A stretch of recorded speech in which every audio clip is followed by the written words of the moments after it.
নমস্কাৰ মুখ্যমন্ত্ৰী মহিলা উদ্যমিতা অভিযান অসম 2024 পত্ৰসমূহ আপোনালোকে নিশ্চয় পূৰ কৰিছেই ইতিমধ্যে আমি আগৰ ভিডিঅ' কেইটাত এই পত্ৰৰ লগত গাঁঠি দিবলগীয়া যি ব্যৱসায়িক পৰিকল্পনা আছিল সেই ব্যৱসায়িক পৰিকল্পনাসমূহ আপোনালোকক বুজাবলৈ চেষ্টা কৰিছিলোঁ আজি ভিডিঅ'টোত আপোনালোকক এই পত্ৰসমূহৰ লগত কি নাথাকিলে আপোনালোকৰ পত্ৰসমূহ বাতিল কৰিব পাৰে তাৰ বিষয়ে মই আপোনালোকক জনাবলৈ চেষ্টা কৰিম প্ৰথমতে আপোনালোকক জনাবলৈ বিচাৰিছো যে ফৰ্ম জমা দিয়াৰ শেষ তাৰিখ ফৰ্ম জমা দিব আপোনালোকে 2 মাৰ্চৰ পৰা 6 মাৰ্চৰ ভিতৰত আপোনালোকে ক'ত জমা কৰিব প্ৰথমতে আপোনালোকে প্ৰত্যেকই সকলো সদস্যই নিজৰ গোটত আপোনালোকে জমা কৰিব মন কৰিবলগীয়া এইটোৱে যে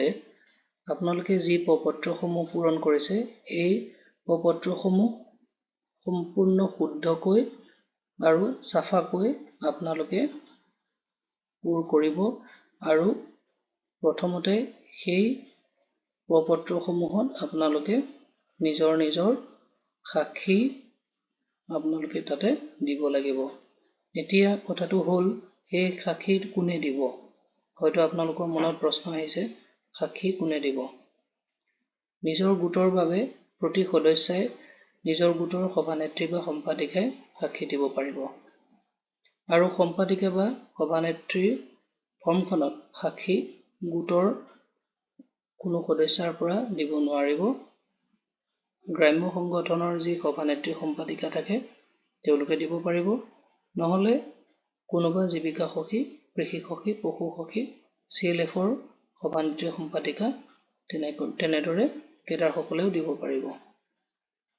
আপোনালোকে প্ৰথমতে নিজৰ ফৰ্মখন নিজৰ গোটত আপোনালোকে জমা কৰিব আৰু গোটত সকলোখিনি ভেৰিফাই কৰি আপোনালোকে গোটৰ পৰা গ্ৰাম্য সংগঠনলৈ লৈ যাব অৰ্থাৎ আপোনালোকে গোটৰ পৰা গ্ৰাম্য সংগঠনত জমা কৰিব লাগিব ঠিক সেইদৰে গ্ৰাম্য সংগঠনৰ সভানেত্ৰী সম্পাদিকা বা যি কমিটি আছে কমিটিসমূহে সেই ফৰ্মসমূহ ভালদৰে ভেৰিফাই কৰি পৰীক্ষা নিৰীক্ষা কৰি নিজৰ মণ্ডল পৰ্যায়ৰ সংগঠনসমূহত জমা কৰিব লাগিব মণ্ডল পৰ্যায়ৰ সংগঠনসমূহে পিছত ব্লকত জমা কৰিব গতিকে আপোনালোকে 2 মাৰ্চৰ পৰা 6 মাৰ্চৰ ভিতৰত আপোনালোকে যি ফৰ্ম পূৰ কৰিছে সেই পূৰ কৰা ফৰ্মসমূহ আপোনালোকে ভালদৰে পৰীক্ষা কৰি জমা কৰিব এতিয়া আপোনালোকক বুজাবলৈ চেষ্টা কৰিম যে কি নাথাকিলে আপোনাৰ ফৰ্মখন বাতিল কৰিব পাৰে আপোনালোকে নিশ্চয় দেখিছে যে প্ৰথমতে আপোনালোকে নিজৰ পাছপোৰ্ট ফটোকপি দিব লাগিব পাছপোৰ্ট ফটোকপি যদি নাথাকে তেতিয়াহলে আপোনাৰ ফৰ্মখন বাতিল কৰাৰ সম্ভাৱনা আছে তাৰ পিছত আপোনালোকে দিব লাগিব যে অমৃত বৃক্ষৰ গছপুলি দুটা ৰুইছিল সেই ৰুৱা গছপুলি দুটাৰ নতুনকৈ লোৱা জিঅ'টেগ ফটো আপোনালোকে প্ৰিন্ট কৰি তাতে লগাব লাগিব এজোপা গছপুলি নহব দুজোপা গছপুলি হ'ব লাগিব একেখন ফটোকে নিদিব তাৰ পিছতে দিব লাগিব সংকল্প পত্ৰত সহি সংকল্প পত্ৰত যি দুইখন আছিল দুইখনতে একে ধৰণৰ সহি থাকিব লাগিব তাৰ পিছত দিব লাগিব ব্যৱসায়িক পৰিকল্পনা মন কৰিব ব্যৱসায়িক পৰিকল্পনাখন আপোনালোকে খুব সুন্দৰকৈ বনাব লাগিব যদি ব্যৱসায়িক পৰিকল্পনাখন ৰিজেক্ট হয় বা বাতিল কৰে তেতিয়াহলে আপোনালোকৰ ফৰ্মখনো বাতিল হ'ব গতিকে ব্যৱসায়িক পৰিকল্পনাখন খুব সুন্দৰকৈ বনাব মই আগৰ ভিডিঅ' কেইটাত ব্যৱসায়িক পৰিকল্পনা কেনেদৰে বনাই আপোনালোক বুজাবলৈ চেষ্টা কৰিছিলো গতিকে আপোনালোক সেই আগৰ ভিডিঅ'খিনি চাই আপোনালোকে ভালদৰে ব্যৱসায়িক পৰিকল্পনাখন বনাব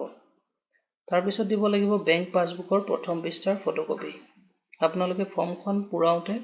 প্ৰথম পৃষ্ঠাতেই যি আপোনালোকে বেংক একাউণ্ট নাম্বাৰ দিছিল সেই নিজৰ বেংক একাউণ্টৰ প্ৰথম পৃষ্ঠাৰ ফটোকপি খুব সুন্দৰকৈ আপোনালোকে ফটোষ্টেট কপি দিব লাগিব তো এইখিনি যদি নাথাকে তেতিয়াহলে আপোনাৰ ফৰ্মখন বাতিল হোৱাৰ সম্ভাৱনা আছে গতিকে মন কৰিব এই পাঁচোটা আপোনালোকে দিবই লাগিব ফৰ্মখন জমা দিয়াৰ আগত এবাৰ নহয় দুবাৰকৈ হলেও আপোনালোকে ভেৰিফিকেশ্যন কৰি লৈ আহিব প্ৰথমতে গোটৰ মাজতে আপোনালোকে ভেৰিফিকেশ্যন কৰিব তাৰ পিছত গ্ৰাম্য সংগঠনত ভেৰিফিকেশ্যন কৰিব, তাৰপিছতহে আপোনালোকে মণ্ডল পৰ্যায় সংগঠনত জমা কৰিব। তো আজিৰ ভিডিঅ'টো ইমানেই। ধন্যবাদ।